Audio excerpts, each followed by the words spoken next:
Carlito, who joins us right now. Sir, thank you so much for the time, and it's great having you. Oh, thank you. Thank you guys for having me. Right. Appreciate it. So, my first question, what the hell's going on? What's going on? I don't know, man. I don't know, man. I don't think anybody knows. I was very surprised a couple weeks back to see the tweet that you put out that your contract was ending Hmm. because you're somebody that we saw every week on TV. You were involved with the Judgment Day, and the Judgment Day is a major storyline in the WWE, and you were an important character in a piece to that story. And again, it's not like we were saying, "Where's Carlito?" We haven't seen him. We saw you every single Monday night. Yeah. So when you got the word that you were not going to be renewed, how surprised and shocked were you? I wasn't too surprised or too shocked. You know what I mean? I signed for 2 years, and it actually went better than I thought it would go.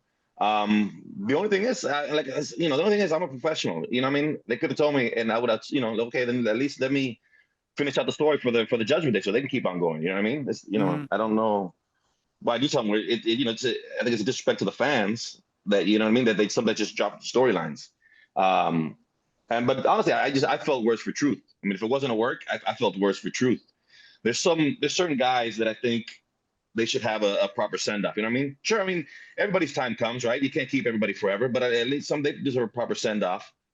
And so I was glad to see if things work out for him. Carly, let me ask you this. You and Truth sent out those tweets right around the same time that, whether contract expiring, not getting renewed, Truth decided to use the word released, which I think really lit a fire under everybody's ass. So you see the outcrying from the boys. You see the outcry from the fans. Like, no, how can you release Truth? How can you do that? We don't necessarily see the same outcry for you or basically anybody else that goes through this, part of the business. Does that make you feel any different? Does that make you feel bad that maybe you don't have the same type of support? Or do you just understand because you've been in the business for so long that this I is... just yeah, I just understand this business from I've had every single job in this business. Like I even had Hunter's job to a smaller scale back in Puerto Rico. Not his job, but I would see my dad. My dad, you know what I mean? And I would be in the room when he was negotiating the guys and all that. So I see everything and I understand how the business works. I think, yeah, with me, it's 2 years introduced to a new audience, you know what I mean? And then the older audience, they're not as active as the younger audience. So it wasn't enough time to ingratiate myself, because Truth's got years in, you know what I mean? And I totally understand that. And I didn't take it personally. I totally understand. And I'm just happy that they did it for Truth. You know what I mean? I would have been a little upset if for none of us, you know what I mean, got that type of, that they showed that didn't mess any of us. But yeah, but I totally get it. And I have, it is what it is. With the Judgment Day being a more serious group, obviously centered around Dom and Liv, I believe that you brought levity to the group. You were the chuckle that was needed. I've always believed in wrestling that even in the most serious of feuds, there's room for just a tiny bit of a chuckle or a smile, just that levity. You brought that to the Judgment Day. Did you feel that also, and did you feel like that was working for you?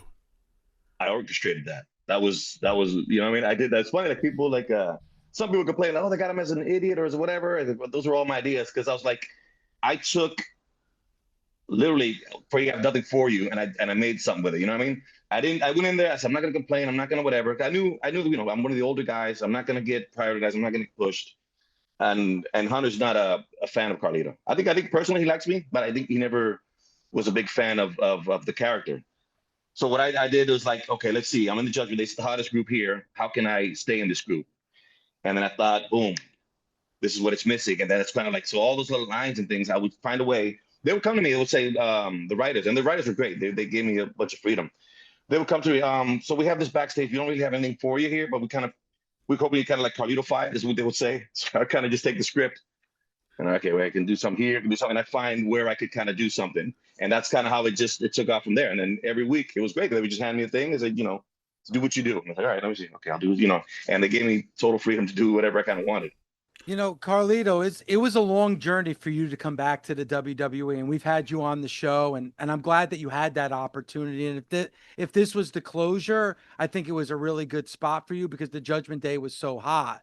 Um, so I'm glad that you were able to have that second life within the WWE, especially right now when the business is as hot as it is. But you just said it, you were a big contributor creatively to the Judgment Day. Are you a little worried where the direction of this is going to go now that you're not a part of it anymore?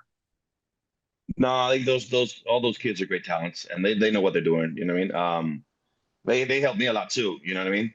But I think yeah, you know, every one of those that group is talented, so I think they'll be just fine. It'll be a different dynamic, of course, but it'll go on. Talk about Dom Mysterio and the growth that you've seen from Dom in the 2 years that you were a part of it. Oh, it's great. You know, seeing him from a little kid into a bona fide superstar. He's you know, he gets it too. He's one of those kids that gets it. You know what I mean? Doesn't take himself too serious. He understands what needs to be done. It doesn't get too nervous about anything. He's kind of like you know, it's like he's another second generation kid. You know what I mean? He's seen his dad do it for so long that you know he picked up a few things. Carly, what was the biggest difference for you? You had left the WWE. You were gone for 10 years. How long were you gone for? 13 years. 13 years. You get invited back. You spend 2 years there. What was the biggest difference for you coming back this time? It was weird showing up to work happy. You know what I mean? You were around that time when I was there. You know what I mean? It was I don't know, it was miserable showing up to work. You know what I mean? Wait, And stop, dude. Like what you just said, it just hit me so hard. It was weird showing up to work happy. yeah, Expound on that just a little bit so fans understand what you really mean.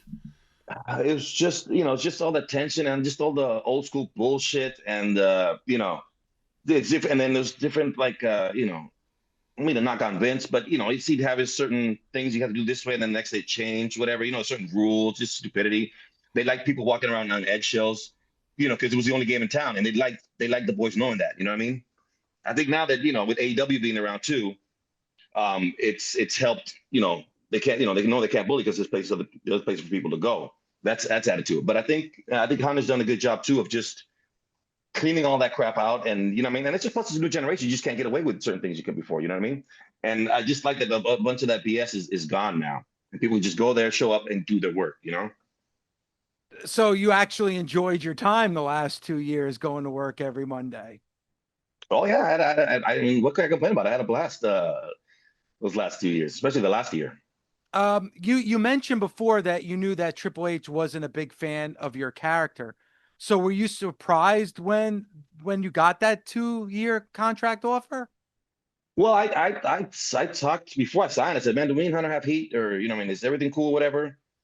And you know, they give you know how they are. They give you whatever answer you want to hear, whatever. So I was like, so I went in there.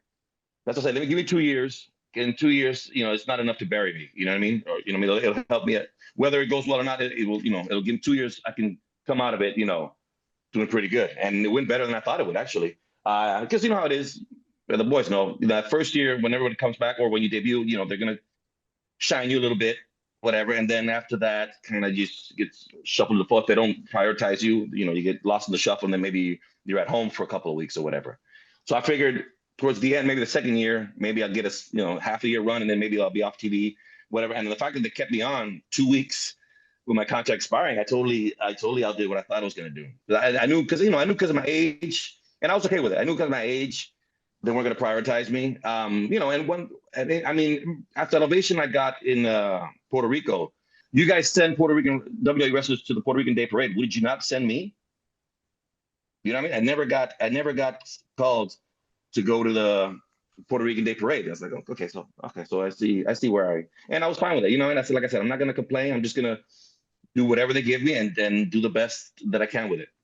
Real quick before we leave, I got to ask you this question about Dad, because we always talk about the use of blood on the show. What was your dad's mentality or psychology behind bleeding almost every night? Why did he do it? That's a good question. Because I think Puerto Rico back then was a different audience.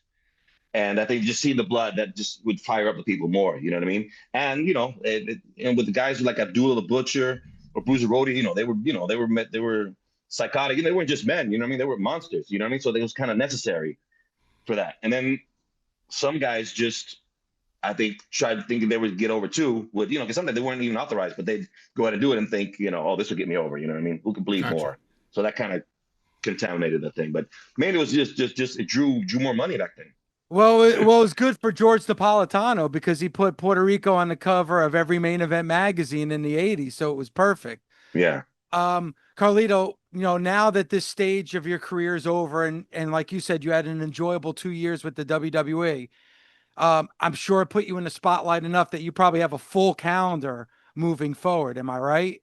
Yeah, I still got a bunch of emails I got to get back to, so people have, be patient with me. Like I said, I got to do my own calendar again, so that's always, I was always bad at it before, so now it's even worse. But I love what you did. You set the foundation for this new era of the Judgment Day, and there's so much craziness going on. I got to tell you, I'm going to miss seeing you every Monday on the show. I thought you were a great piece to this story, and I know creatively you were able to do a lot, and you had a lot of freedom. So we're going to miss you every Monday, but I'm excited about what you're going to do next. Thank you guys. I appreciate that. Carlito, thank you so much for the time. We truly appreciate it. Thank you. Thank you guys. I appreciate it, man.